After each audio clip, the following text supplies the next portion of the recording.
Comme chaque été, la SPA se retrouve débordée face au nombre d'abandons d'animaux et on en parle avec vous, Jacques-Charles Fonbonne. Merci d'être avec nous, président de la SPA. Bonjour. Bonjour Laurence. Alors pour le mois de juillet, déjà des chiffres, près de 4000 animaux ont été recensés dans les refuges. Est-ce que c'est un chiffre qui est équivalent à celui de l'an dernier ? Alors c'est le chiffre des animaux qui ont été recueillis, Oui. À peu près 4000. Malheureusement, les animaux que nous avons présents depuis le 1er juillet, au 31 juillet très exactement, c'est près de 7500 animaux. Ça veut dire qu'on est là pour le coup à capacité complète, comme on l'est, mais vous le savez évidemment tous les ans. Et on en parle effectivement chaque été, on parlera de vos campagnes d'ailleurs. Donc ça veut dire que là, tous les refuges sont saturés, comment ça se passe ? Oui, ça veut dire que tous nos refuges sont saturés, ça veut dire que l'on fait appel à des familles d'accueil. S'il y a des gens qui veulent nous aider, ils peuvent aller sur notre site pour se proposer, pour garder les animaux pendant quelques semaines, pendant quelques jours, notamment l'été, évidemment. Et puis, on essaye de faire en sorte que les gens qui peuvent attendre un peu, c'est-à-dire qui, par exemple, ont recueilli un animal parce que quelqu'un de leur famille est décédé et qu'ils en sont en charge pour quelques jours, d'attendre début septembre, par exemple, pour nous les amener. Là, on aura un petit peu plus de place où les adoptions vont reprendre. Vous comprenez bien que lorsque les gens sont en vacances, l'adoption est évidemment pas leur priorité. Oui, forcément.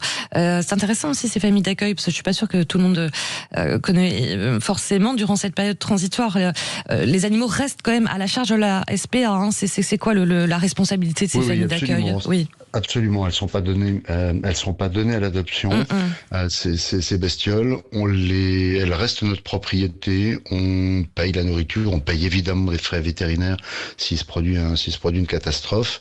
Mais ensuite, les gens nous les rapportent, si j'ose dire, à la fin de leur séjour chez elles, et puis dans les familles, et puis on les donne à ce moment-là à l'adoption. Ouais, alors comme chaque été, les SPA, message à faire passer, c'est de dire aux gens, surtout ne pas laisser vos chiens, vos chats dans la nature. Oui, bien sûr. Alors, il faut toujours rappeler, parce que beaucoup de gens s'imaginent que c'est une simple contravention. L'abandon, c'est une peine correctionnelle de 3 ans qui est encourue avec 45 000 euros d'amende, et ça peut aller jusqu'à 5 ans et 75 000 euros d'amende si l'animal meurt directement des suites de l'abandon. Mais voilà, la grande question, c'est l'anticipation, c'est-à-dire que c'est pas le 15 août ou le 1er juillet au pied de la voiture qu'on se pose la question de savoir ce qu'on va faire du chien ou du chat. C'est au moment où on le prend, c'est au moment où on l'adopte, c'est au moment où on l'achète chez un éleveur si on veut absolument une race particulière ou un animal particulier, mais il faut toujours se poser la question avec un maximum d'anticipation. Ouais, c'est ça, anticiper, et puis un animal de compagnie, c'est pas un objet comme ça qu'on balance dès qu'on peut plus, quoi. Non, c'est un compagnon. Ce que l'on dit souvent, c'est que nous, on a des chiens, on a des chats pour une partie de notre vie. Nos animaux de compagnie, c'est l'ensemble de leur vie. On peut les avoir petits, et puis on les garde jusqu'à leur mort. Leur vie se passe avec nous, donc voilà, il faut y faire attention, tout simplement, les respecter. Et comme vous le dites, c'est pas les considérer comme des objets, mais comme des êtres vivants, comme des compagnons. Et on pourra en parler pendant des heures, mais qui nous apportent évidemment beaucoup de choses. Oui, bien sûr. On le sait avec la crise du pouvoir d'achat aussi.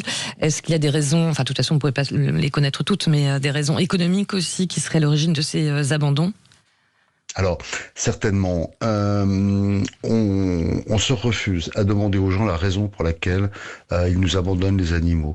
Je dirais ceux qui le font de façon malveillante, de toute façon, vont nous servir une histoire qui n'a pas de sens. Et puis, vous avez des gens qui abandonnent parce que, pour une raison, je dirais une raison qui est légitime, justement le manque d'argent, et leur demander serait rajouter, je dirais, une humiliation à une situation qui leur est déjà désagréable. Mais il faut absolument toujours se poser la question. Vous savez, l'argent, c'est la question taboue. Personne ne la pose jamais. Ça coûte à peu près 100 euros par mois un animal jeune et en bonne santé. C'est-à-dire qu'on ne parle que de la nourriture, que des vaccins et que, je dirais, le suivi vétérinaire normal. La somme augmente dans des proportions énormes, évidemment, avec l'âge de l'animal, avec les pathologies qu'il peut avoir. Donc, il faut se poser la question. Si vous avez un petit salaire, une somme de 100 euros par mois, c'est une grosse somme.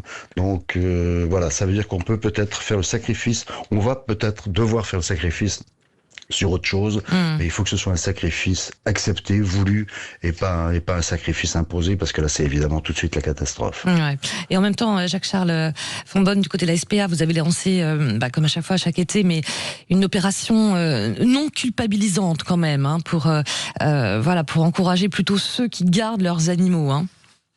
Oui, c'est ça. On a pris cette décision il y a longtemps, quand on est arrivé à la direction de la SPA, à la présidence de la SPA, avec le conseil d'administration qui m'accompagne, de ne pas faire de campagne anxiogène. On a considéré qu'on en avait trop vu, et de voir toujours le côté positif. Alors cette année, effectivement, avec la voix de Gilles Lelouch, que je remercie encore sur votre antenne, eh bien, plutôt que de jeter la pierre à ceux qui abandonnent, mais vous l'avez vu, sinon allez le voir sur notre site. spa.fr. Bravo à ceux qui n'abandonnent jamais, bravo à ceux qui ne baissent jamais les bras. Ouais, c'est ça, c'est à voir. En tout cas, merci beaucoup d'avoir été avec nous ce matin, Jacques-Charles Fonbonne. Je rappelle que vous êtes président de la SPA. Belle journée à vous.